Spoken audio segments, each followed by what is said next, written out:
Hello people, welcome back to my channel. ఎలా ఉన్నారు అందరూ? నేనైతే చాలా బాగున్నాను.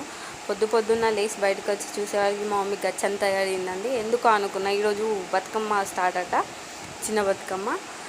హెడ్ బాత్ చెయ్యి అని అంటే హెడ్ బాత్ మనం మామూలుగా చేయం కదా, హెయిర్ బాగా లాస్ అవుతుందని హెయిర్ కేర్ తీసుకున్నామండి. తర్వాత హెడ్ బాత్ చేసి వచ్చి టిఫిన్ చేద్దామనేసి దోశ వేస్తున్నాను. మా ఇంట్లో దోశ ఇడ్లీ ఖచ్చితంగా ఉంటుందండి. ఎందుకంటే మా తమ్ముళ్ళు ఉంటే ఖచ్చితంగా దోశ ఇడ్లీ లేనిది వాళ్ళు తినరు. వాళ్ళతో పెద్ద తలకాయ నొప్పి అని దోశ ఇడ్లీ వేస్తుంది. టిఫిన్ అయ్యాక మా మమ్మీ బతుకమ్మ వేస్తుంది, నేను పక్క కూర్చొని చూస్తున్నా ఎట్లా వేస్తున్నా అని. పేర్చి రెండు బతుకమ్మలు చేస్తారట, ఎందుకో నాకు తెలియదు. దేవుని దగ్గర పెట్టేసింది. మా తమ్ముడు కర్రీ వండుతుండు, నేను వీడియో తీస్తుండే. అబ్బా అక్క తీయకు, కాలు మొక్తా అంటాను. మా మమ్మీ దసరా చీర అండి, ఇది ఫాల్ కుట్టుకుంటున్నది. ఆఫ్టర్నూన్ అయింది, ఆకలి అవుతుంది.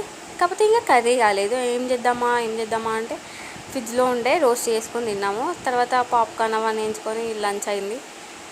వాన కొడుతుందని చల్లగా ఉందని బయట కూర్చున్నామండి. అందరు ఫోన్లో మునిగిపోయారు, అఫ్కోర్స్ నేను కూడా. తర్వాత ఈవినింగ్ అయిపోయింది, డ్రెస్ వేసుకొని ఫ్రెష్ అప్ అయ్యాము. బతుకమ్మ పట్టుకొని వెళ్తున్నాండి. మా అమ్మమ్మ మా కోసం అక్కడ వెయిట్ చేస్తూ ఉంటుంది.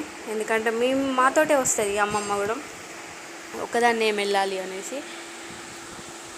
కొంచెం సేపు ఆడుకొని ఇంటికి వచ్చి ఫుడ్ తినేసి మళ్ళీ వెళ్ళామండి. చాలా ఎంజాయ్ చేశాను, చాలా బాగా ఆడుకున్నాను అందరూ. ఓకే, మీకు ఈ వీడియో నచ్చినట్టయితే నా యూట్యూబ్ ఛానల్ని ఫాలో కండి. ఓకే, బాయ్ అందరికీ.